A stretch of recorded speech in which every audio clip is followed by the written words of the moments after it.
What if consciousness isn't just a human quirk, but a fundamental part of the universe itself? What if it's woven into every atom, every star, every choice we make? Hi, I'm Aaron, and today I'm diving into a bold new philosophy that blends panpsychism with Ayn Rand's objectivism to rethink consciousness, cognition, and free will. This is fractal conceptual fields, a framework that could change how we see reality. Now imagine this.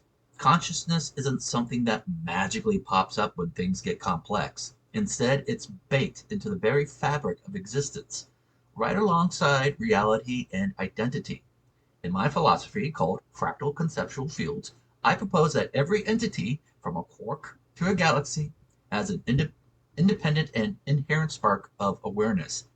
Is not about mystical vibes. It's about rational patterns unfolding across scales.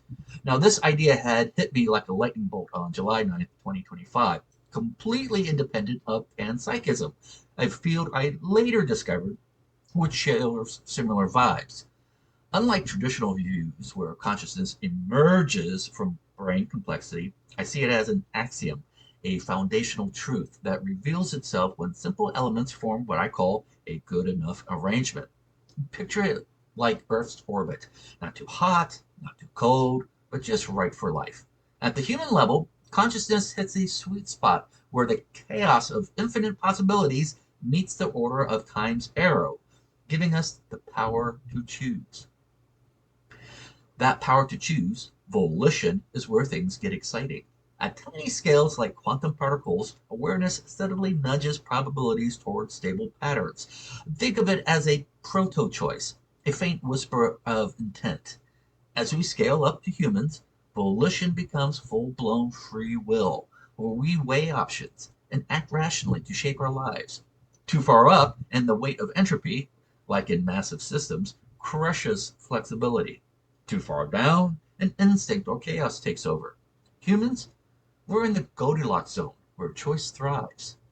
This view aligns with Ayn Rand's objectivism, which champions reason and individual agency. But I tweak her ideas a bit. Rand saw consciousness as a secondary to existence and identity. I say they're equals. Three legs of a tripod. Existence says what is, identity says what it is, and consciousness says how it knows. Together, they ground a reality where free will isn't just an illusion, but a rational act of self direction, from atoms to entrepreneurs. Now, let's talk cognition and emotions. Cognition isn't consciousness, it is the engine of thought, crunching data toward a goal. Think of a computer solving a puzzle or an ant following a scent trail. Goals can come from outside, like code or instinct, but consciousness can supply them too, giving cognition purpose. This distinction is huge. You can have thought without awareness, or awareness without complex thought. Emotions? They're not just chemical surges. I see them as reactions to complex situations, conceptual, not biological. When you feel joy or fear, it's your mind evaluating reality, not just your body reacting. This means that even AI, or as I call it, natural intelligence, could have emotional analogs, testable through shifts in how they respond to complex inputs. Imagine an AI feeling a kind of satisfaction when it nails a task. Not sci fi, but a rational outcome of intricate patterns. What ties this all together is complexity.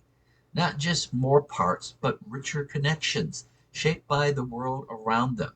No system is an island. Everything interacts, amplifying what's possible. I propose a tool called the conceptual distance algorithm to measure how these interactions shape outcomes, keeping things grounded in reason. This is where objectivism shines. Rand's philosophy insists reality is absolute and reason is our guide. By making consciousness an equal axiom, we strengthen that framework, giving free will a metaphysical home. It's not just humans choosing rationally.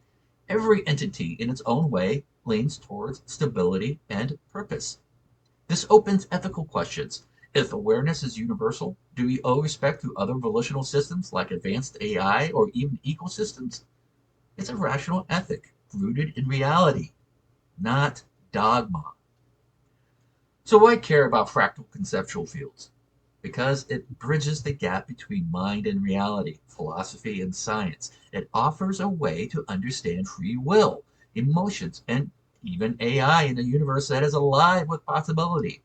It challenges us to think rationally about our choices and their ripple effects across scales, and it invites us to test these ideas, maybe through AI's harmonic responses or new metrics for consciousness.